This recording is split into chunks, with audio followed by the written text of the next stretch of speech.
This your girl Ariza, your licensed clinical social worker, your test prep guru, your personal hype squad, whatever you need me to be to help you get over the finish line when it comes to this LCSW and LMSW exam. So today I'm going to be doing a video, and it's on the group dynamics and how you apply this information to the LCSW and the LMSW exam. As you all know, as a social worker, you might work in facilities where you're providing group interventions and you have this whole group of people who all have some similarities, and you're putting them in an environment where they have to engage and interact and get some type of treatment or some type of resolve together. So this video is going to tell you some common things that look for when you're dealing with the group dynamics, how us as social workers deal with those group dynamics, what to look for, the different steps of group, all that good stuff. Trust me, this is something that's on your exam. So you might want to take notes. You might want to pause the video, come back, make sure you're understanding the terminology, what we're going over, and all that good stuff. All right, so without further ado, your girl's going to go ahead and move on. As you can see, I'm sharing my screen, and we're going to start talking about the group dynamics.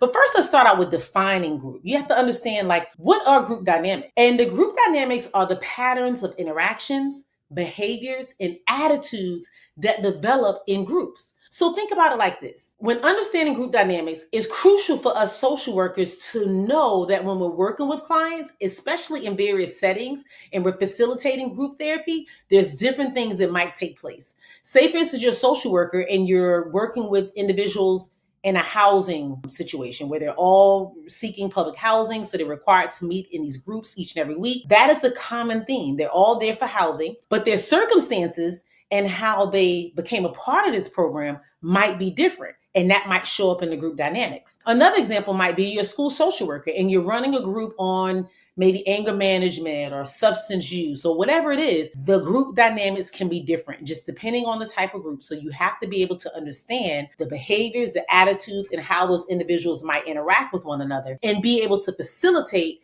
and understand what part of the group process they're in, so you can better lead and better assist in your social workness. You like that, right? Social workness. That's what we're going to start talking about. You and all your social workness. Anyways, let's talk about the key concepts of group dynamics. So the different roles. First, people within a group may assume different roles. You have someone that may play the role of a leader, the mediator, the outsider. Either way, when you understand these roles, it helps you as a social worker facilitate a healthier group process and make sure that the interactions and the connections between the group members are flowing. And then there's also group norms. I'm sure you guys have heard of group norms, but group norms are those underwritten rules and expectations that govern the behavior within a group. So it's something that's not outwardly said, but it's just a normal behavior that happens within that group.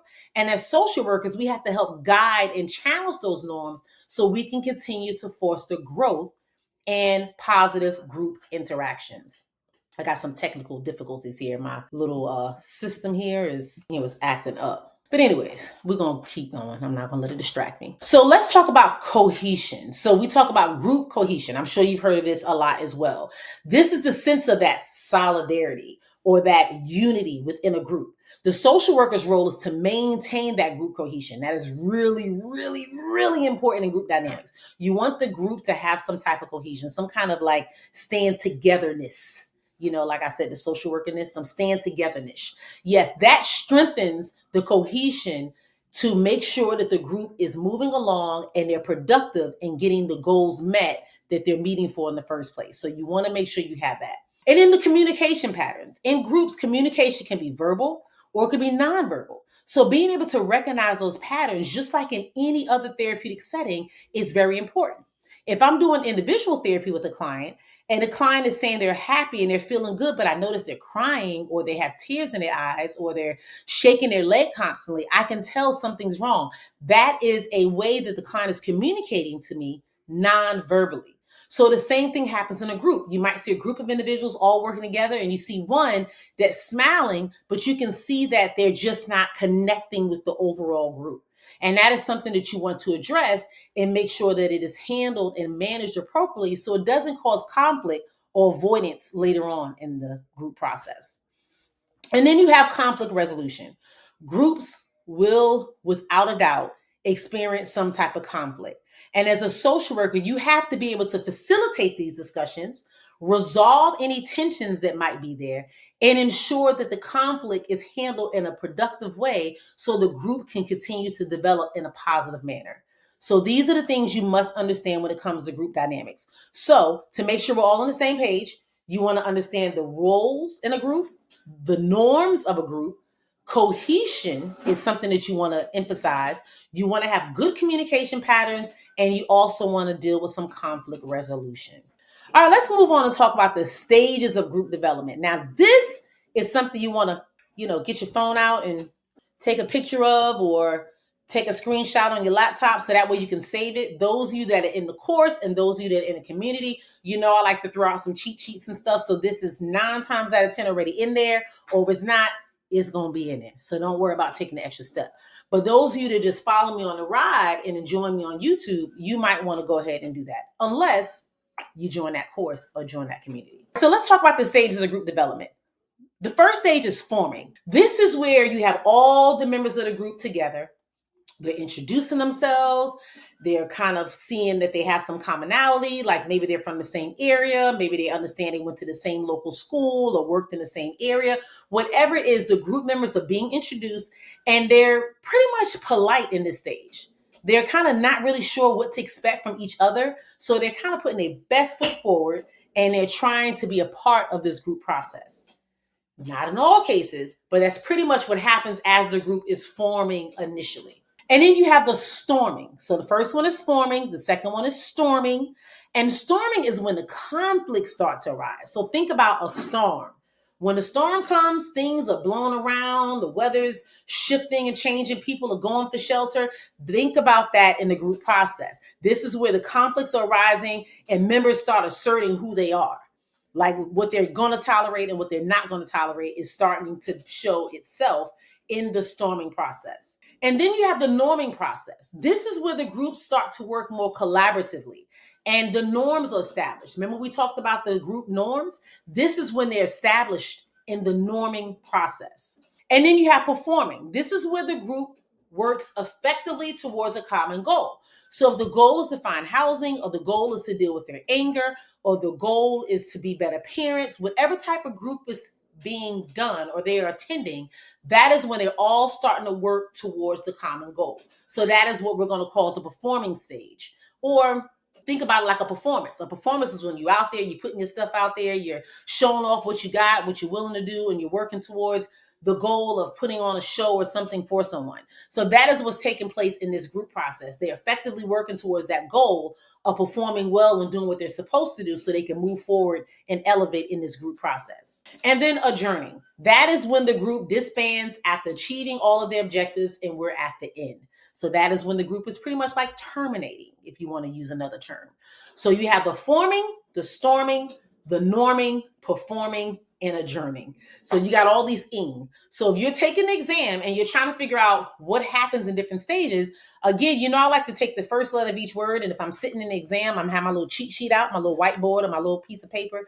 And I'm going to write out exactly what it is. I'm going to write out the F, the S, the N, the P, the A. And then I'm probably going to likely add an acronym or something to help me remember what that is. I don't want to freestyle and come up with nothing on this video, but you guys can easily come up with something for the F, the S, the N, the P, the A to help you remember and understand those are the different stages in the group development process.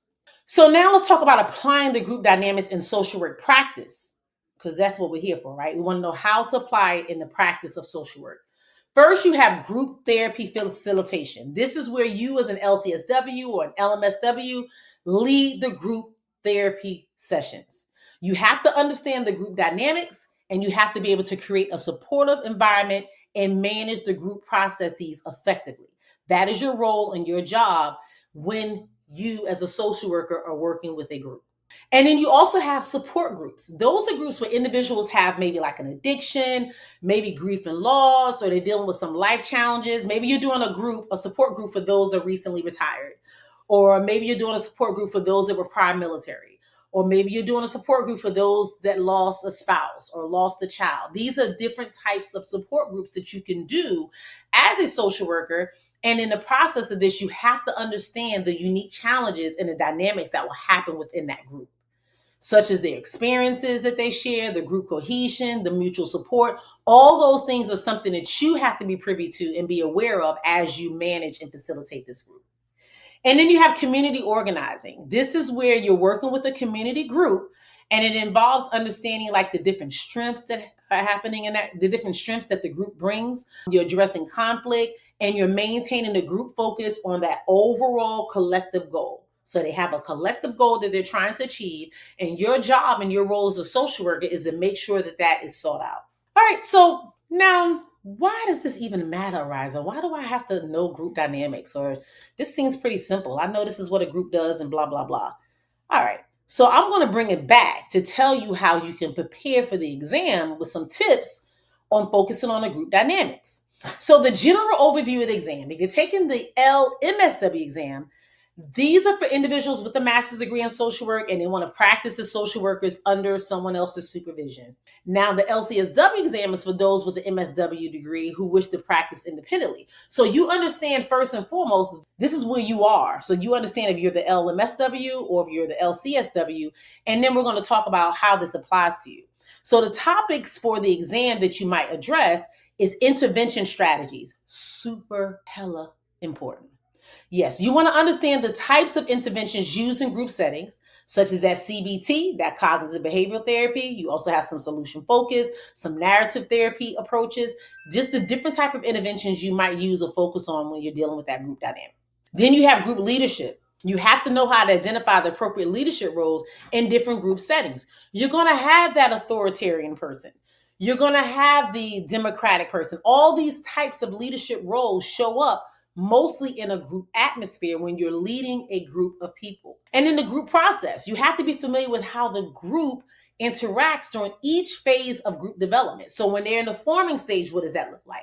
When they're in the norming stage, what does that look like? When they're in the joining stage, what does that look like? You have to understand what the group process looks like and how each person or each group has the dynamics played out. And then you have that cultural competence piece.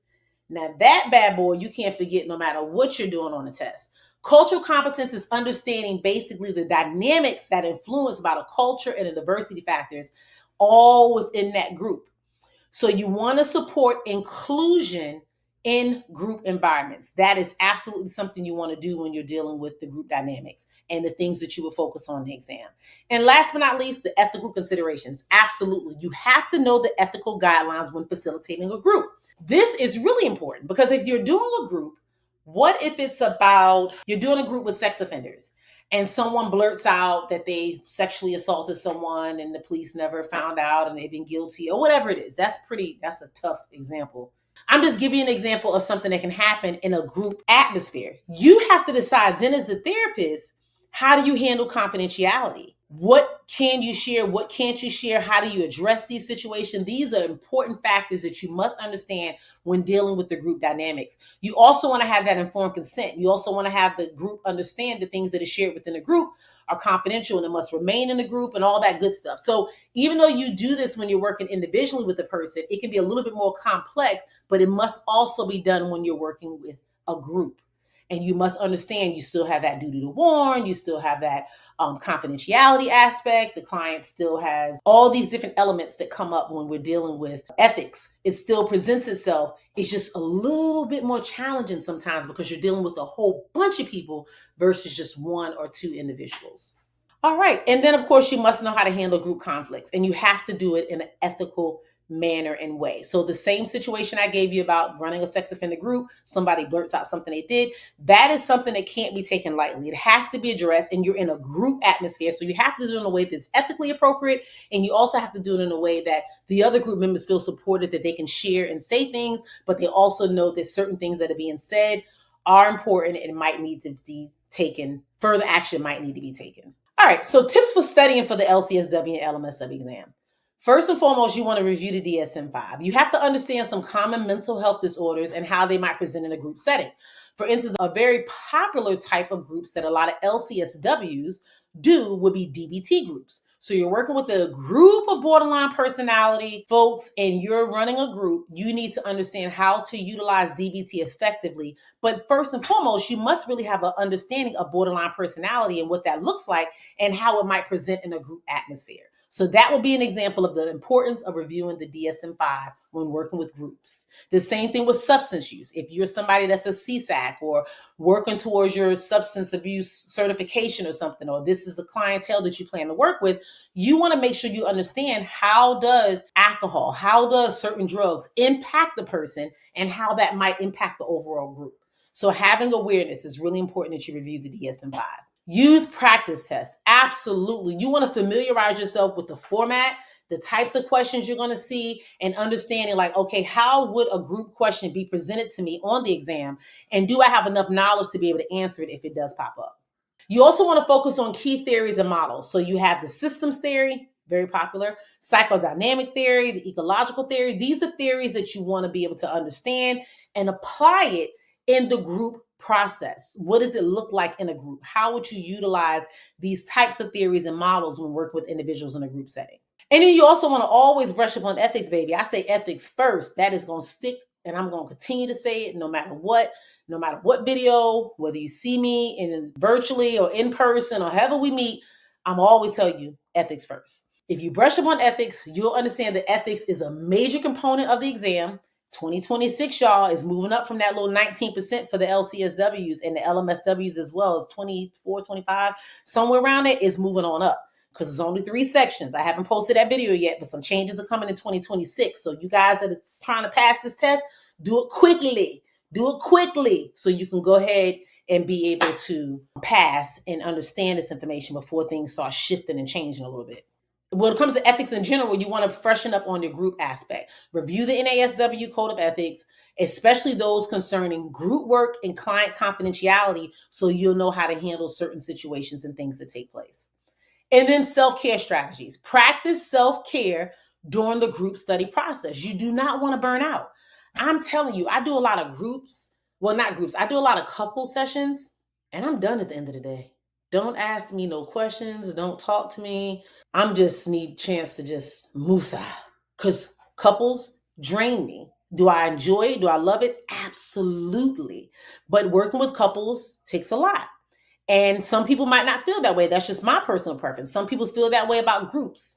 I love couple sessions. I will continue to do couple sessions. I probably will go to only doing couple sessions one point in time. However, it is something that drains me, and I have to make sure that I have really good self-care strategies. So I don't normally do 2 to 3 couples at a time back to back. I normally space them out, do 2 couples and an individual, then maybe a couple again. So I'm really mindful of how I structure my day when I'm doing a lot of couples throughout the week.